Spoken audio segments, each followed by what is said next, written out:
ఈరోజు చాలా సంతోషంగా ఉంది. ఎందుకంటే మొదటిది స్టేషన్ గన్పూర్ నియోజకవర్గంలో నాకున్న అవగాహన మేరకు ఎందుకంటే మొన్న నేను ఢిల్లీలో కూడా అక్కడ సుప్రీంకోర్టు సీనియర్ లాయర్స్తో కూడా కలిసి వచ్చిన కాబట్టి చెప్తా ఉన్నా, తప్పకుండా తొందరలోనే స్టేషన్ గన్పూర్లో ఉప ఎన్నిక వస్తుంది. తప్పకుండా అందులో మళ్ళీ తిరిగి రాజయ్య గారి గెలుపుకి ఈరోజు ఒక మొదటి అడుగు పడిందని నేను అనుకుంటాను మనస్ఫూర్తిగా. ఎందుకంటే కేసీఆర్ గారు పార్లమెంట్ ఎన్నికల సందర్భంగా వచ్చినప్పుడే చెప్పినారు, గన్పూర్లో ఉప ఎన్నిక రావడము ఖాయం, తప్పకుండా మనం గెలవడం ఖాయం అన్న మాట చెప్పినారు.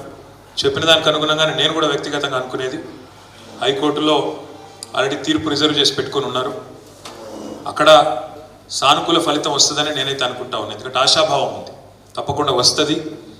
ఎందుకంటే అది ఓపెన్ వీళ్ళేమి దాచుకొని కూడా దాచుకుంటలేరు. వాళ్ళు ఇట్లా గెలిచిండ్రు, అందులో ఎంపీకి పోటీ చేస్తాను, ఇట్లా గెలిచిండ్రు, కండువాలు కప్పుకొని ఓపెన్గా కుల్లా ఇల్లు ఊరు తిరుగుకుంటా కాంగ్రెస్ పార్టీ కోటేమని తిరిగిండ్రు. కాబట్టి ఇళ్ళ గెలిచిన వాళ్ళు అవతలకు పోయి మరి పార్టీ ఫిరాయింపులకు పాల్పడితే చట్టం చాలా క్లియర్గా ఉంది. మే 2023లో సుప్రీంకోర్టుకు సంబంధించిన రాజ్యాంగ ధర్మాసనం కూడా స్పష్టంగా తీర్పిచ్చింది. కాబట్టి తప్పకుండా హైకోర్టులో ఫలితం వస్తుందని నేనైతే ఆశాభావంతో ఉన్నా. అదేవిధంగా మిగతా ఎమ్మెల్యేల మీద కూడా కొంతమంది మీద, 3 మీద వేసినాం ఇక్కడ హైకోర్టులో.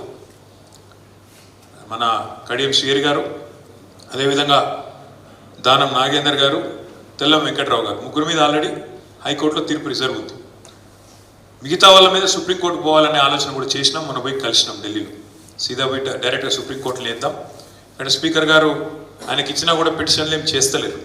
కాబట్టి స్పీకర్ గారు జాప్యం చేస్తున్న విధానం కానీ, స్పీకర్ గారు కావాలని రాజకీయ పక్షపాత వైఖరి ఏదైతే అవలంబిస్తున్నారో వీటన్నిటి మీద అవసరమైతే నేరుగా సుప్రీంకోర్టుకి పోవాలనే నిర్ణయం కూడా తీసుకున్నాము. తప్పకుండా మీరు అది కూడా తొందరలోనే చూస్తారు. అందుకే ఒక మంచి శుభారంభం స్టేషన్ గన్పూర్లో మంచి నాయకులు ఎవరైతే గతంలో దూరమైనారో తిరిగి రావడం, నాకు తెలిసి అయితే గన్పూర్లో విజయ డంకా మోగించడానికి ఇది మంచి ముందడుగని మనస్ఫూర్తిగా నేను అనుకుంటాను. రెండవది, కాలం చూస్తుంటేనే అయిపోతుంది, టైము తెలియకుండానే అయిపోతుంది. సరే, మనం పోయిన డిసెంబర్లో ఓడిపోయాం. డిసెంబర్ 3 నాడు ఫలితం వచ్చింది, మనం ఓడిపోయినాం. కొద్ది స్వల్ప తేడాతో ఓడిపోయినాం. పెద్ద మనకేదో శరాఘాతం లాగా పేద తలగకూడని తెప్పేదో మనకేం తలగలేదు. ఒకసారి దేశ రాజకీయం చూస్తే ఈరోజు 10 ఏళ్లకు మించి ఈ దేశంలో ఒక పార్టీ తిరిగి మళ్ళీ రావడం మూడోసారి కూడా అంటే కొంత కష్టతరమైన పనిగానే ఇవాళ రేపు కనబడతా ఉన్నది. అట్లాంటిది మనం 2014లో 63 సీట్లతో అధికారంలోకి వచ్చినాం.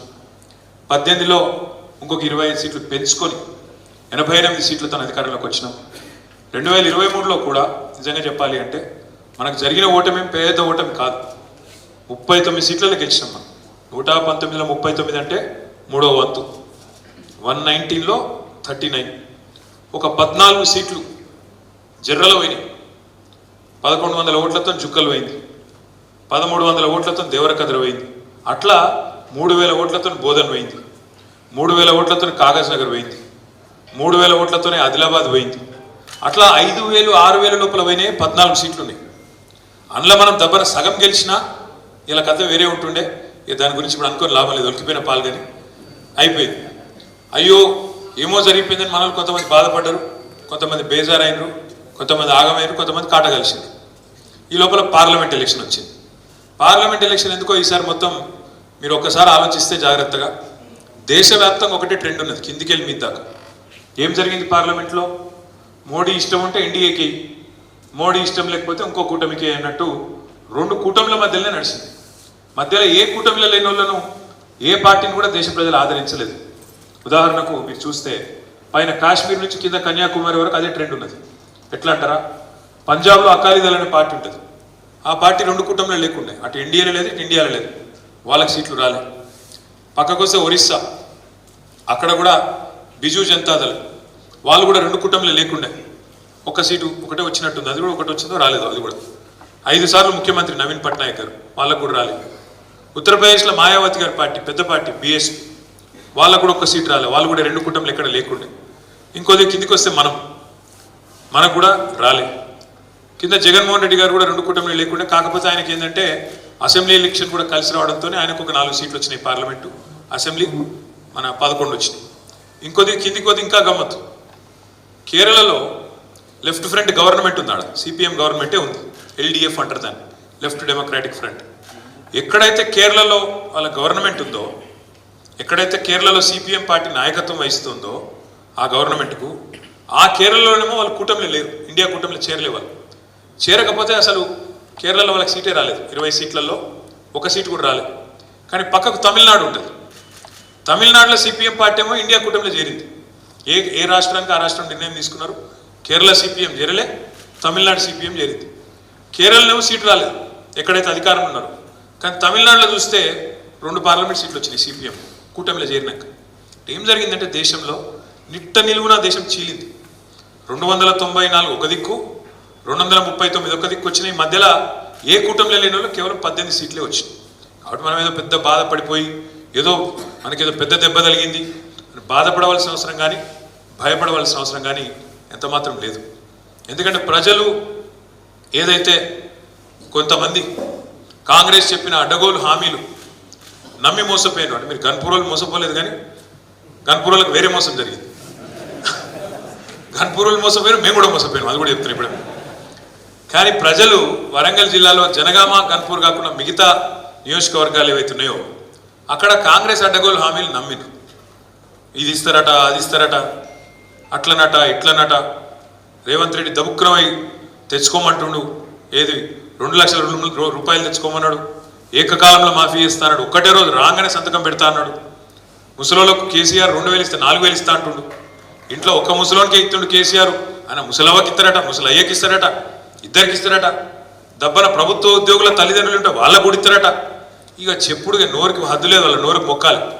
ఎటు పడతాడు 420 హామీలు ఇచ్చిండు, 1 కాదు 2 కాదు. బీసీ డిక్లరేషన్ అన్నారు, బీసీలకు 42% స్థానిక సంస్థలలో మేము అవకాశాలు కల్పిస్తామన్నారు. 1,00,000 కోట్ల బడ్జెట్ ఇస్తాం బీసీలకు అన్నారు. ఎంబీసీలకు ప్రత్యేక మంత్రిత్వ శాఖ పెడతామన్నారు.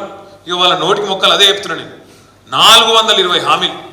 ఎస్సీ డిక్లరేషన్ వేరు, ఎస్టీ డిక్లరేషన్ వేరు, బీసీ డిక్లరేషన్ వేరు, మహిళా డిక్లరేషన్ వేరు, యూత్ డిక్లరేషన్ వేరు, విద్యార్థి డిక్లరేషన్ వేరు.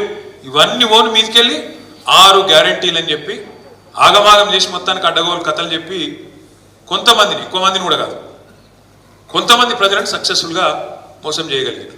కానీ ఆఖరికి చూస్తే ఫరక్ ఎంత మనకు వాళ్ళకు. మనకు 39 సీట్లు వచ్చినాయి, వాళ్ళకు 64 వచ్చినాయి.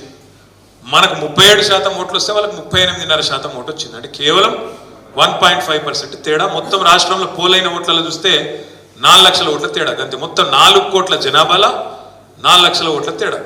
కాకపోతే ఇక ప్రజాస్వామ్యంలో 1 ఓటు ఎక్కువ వచ్చినా గెలిపే. వాళ్ళు గెలిచిండ్రు, కూర్చున్నారు. మరి చూస్తుంటేనే ఇప్పుడు 8 నెలలు నిండింది, 9వ నెల నడుస్తూనే ఉన్నది. మరి ఏం జరిగింది రాష్ట్రంలో 9 నెలల్లో కాంగ్రెస్ ప్రభుత్వ పాలనలో అంటే? కరెంటు మాయమైంది. రోజుకి ఎన్నిసార్లు కరెంటు పోతుందో లెక్క పెట్టుడు కూడా బంద్ చేశారు మనోళ్ళిగా.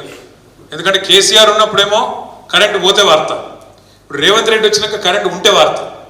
ఎందుకంటే ఎన్నిసార్లు పోతుందో లెక్కనే లేదు. మోటార్లు కాలు మళ్ళీ చాలా అయింది, ట్రాన్స్ఫార్మర్లు వేరుడు చాలా అయింది. ఇంకా విచిత్రం, కొన్ని చూస్తే అయితే గమ్మత్ అనిపిస్తుంది. ఇదివరకు మనం 10 ఏళ్ళు లేకుంటే మా గవర్నమెంట్లో ఉన్నాం కదా. మరి ఇప్పుడు మొన్న నేను చూసిన సోషల్ మీడియాలో కరెంటు పోతుందని చెప్పి పాపం ఎవరో పెడతాను సోషల్ మీడియాలో.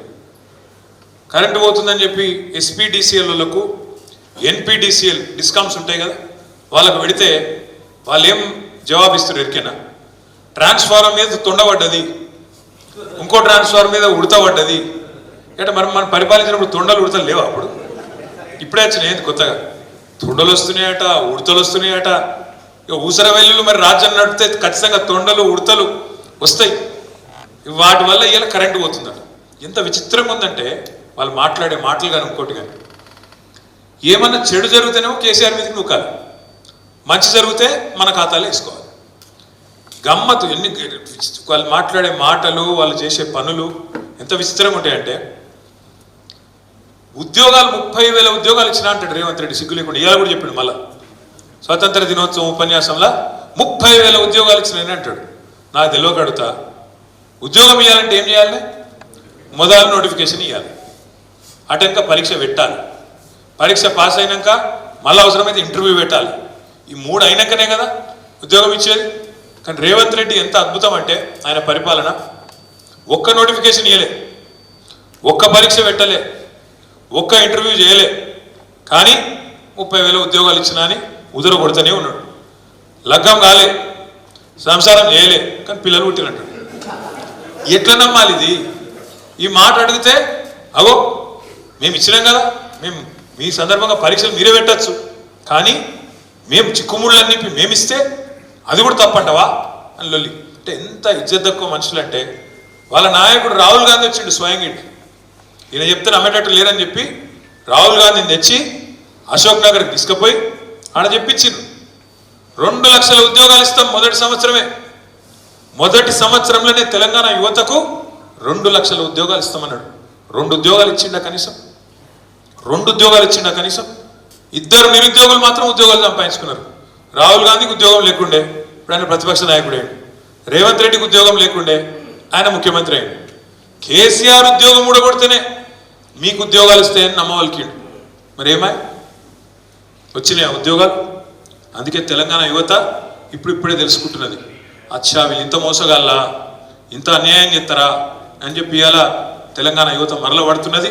మీరు చూస్తున్నారు, మొన్న అసెంబ్లీకి వచ్చిండ్రు, తర్వాత అశోక్ నగర్లో లొల్లైంది, దిల్సుఖ్ నగర్లో లొల్లైంది, రాష్ట్రమంతలో లొల్లైతున్నాయి. ఎందుకంటే 2 లక్షల ఉద్యోగాల ముచ్చట బోగస్ అనే మాట తెలంగాణ యువతకు అర్థమవుతున్నది, అర్థమైంది.